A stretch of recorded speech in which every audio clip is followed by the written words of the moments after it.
In the previous set of videos, we talked about the equilibrium coefficient for gaseous reactions and also for heterogeneous or like equilibrium and heterogeneous systems.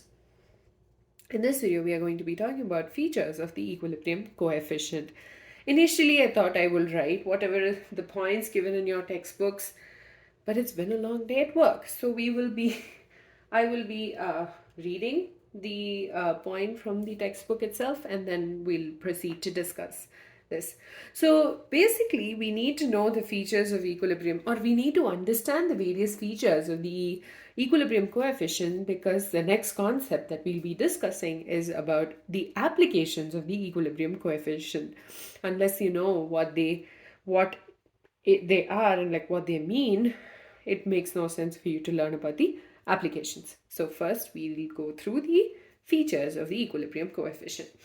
So it's given in your textbooks. It's on page number 205. It's under the applications of equilibrium constants. Okay, I should have written.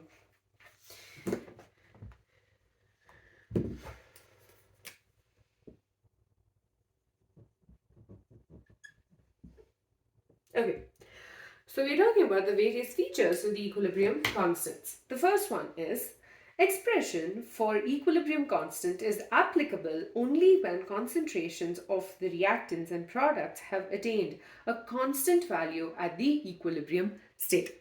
This essentially means that when you have a chemical reaction where you have A plus B giving rise to, or in equilibrium with C plus T, initially we will have a particular concentration of A and B. Okay, and as time passes, the concentration of C and D starts to increase, and then there'll come an equilibrium state where there is no increase in concentration of C and D and no decrease in concentration of A and B. And it's at this point where we calculate the equilibrium constant. We are not considering the state anyway before the equilibrium is reached. That is essentially what it means. The second point states that the value of equilibrium constant is independent of initial concentration of reactants and products. Now let's take the same example. Okay, A plus B gives rise to C plus D. So the equilibrium coefficient or constant Kc will be equal to concentration of C into concentration of D divided by concentration of A into concentration of B. Okay, so now all of these, as we know, C, D, A and B, the concentration of all of this is at equilibrium. We do not care about the fact that, oh, A's concentration was 1000 in the beginning, but now it's only this much. We're not super concerned about the initial concentrations of A and B, C or D, because initially the concentration of C and D would have been close to zero.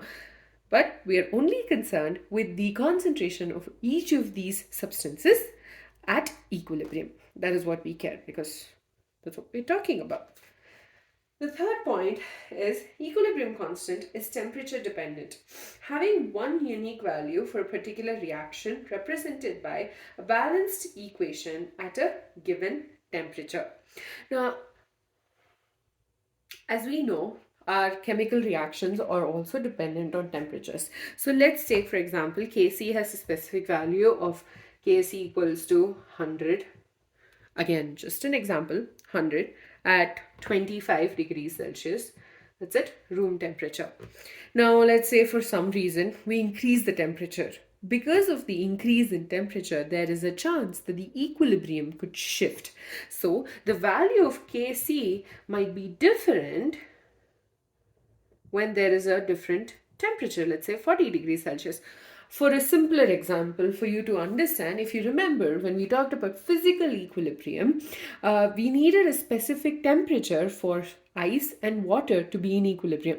It was very specific, and if there was an increase in temperature or decrease in temperature, then if there was an increase in temperature, there would be more water than ice, and if there was a decrease in temperature, there would be more ice than water. So temperature is a very important factor it's a very important factor for equilibrium. If there is a change in temperature, the value of the equilibrium constant will also change. The next one, point number 4, the equilibrium constant for the reverse reaction is equal to inverse of the equilibrium constant for the forward reaction. So I think this was already discussed when we had learned about equilibrium concentration of the reactants. When we started talking about the law of chemical equilibrium and equilibrium constant. Oh, so it's essentially that, but let's discuss this. So let's take, for example, we have a chemical reaction of H2 plus I2 in equilibrium with 2HI. Okay, so the forward reaction is going to be H2 plus I2 gives rise to 2HI. Right, so Kc for this is equal to concentration of Hi square divided by concentration of H2 into concentration of I2. Next, let's take the backward reaction. So Hi gives rise to H2 plus I2. So concentrate Kc, that is the equilibrium constant. I realize that I've been calling this equilibrium coefficient. My apologies, it's the equilibrium constant. So Kc equals to concentration of H2 into concentration of I2 divided by concentration of Hi squared. Now let's call this Kc dash. How are Kc and Kc dash related? Now if I say case 1 by Kc dash equals to, basically we are flipping this, so Hi square divided by H2 into I2. So Kc equals to 1 by Kc dash, which means that the equilibrium constant for the reverse of the reaction is basically equal to the inverse of the equilibrium constant for the forward reaction. Basically means that the equilibrium for the forward reaction and backward reaction are related like this. So Kc is the one for the forward reaction, which is equal to 1 by Kc dash. The last point number 5, the equilibrium constant K for a reaction is related to the equilibrium constant of the corresponding reaction whose equation is obtained by multiplying or dividing the equation for the original reaction by a small integer. Okay. So for this is what I understood. Okay. Now let's take, for example, the same reaction H2 plus I2 gives rise to 2Hi, right? And what we will do is I think this was again discussed when we talked about chemical reactions. So what we are going to do now is we are going to divide all of this by 2. So half H2 plus half I2 gives rise to what is an equilibrium with Hi.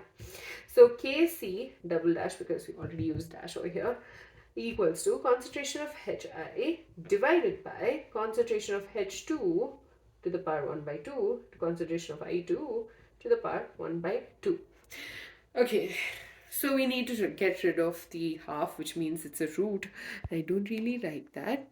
So we are going to square everything. So Kc double dash square equals to concentration of Hi square divided by concentration of H2 into concentration of I2.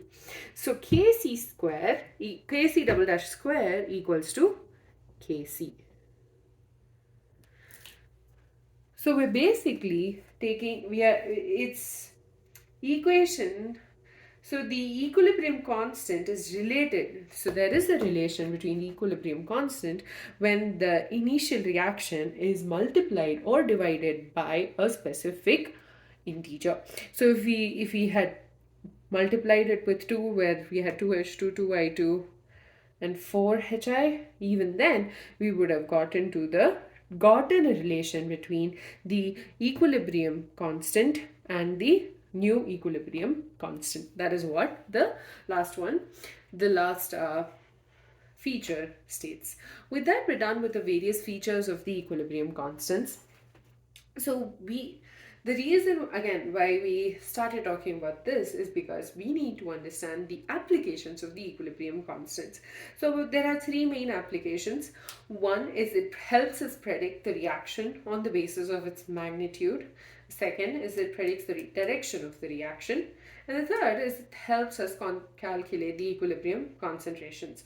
And I'm trying to see if we can do a numerical and understand the last one, that is a calculation of equilibrium concentrations. Uh, so yeah, with that, we're done with this. In the next video, we'll be talking about predicting the extent of a reaction. And if you want to understand these again in more detail, do check out the video that I did on the equilibrium constant. And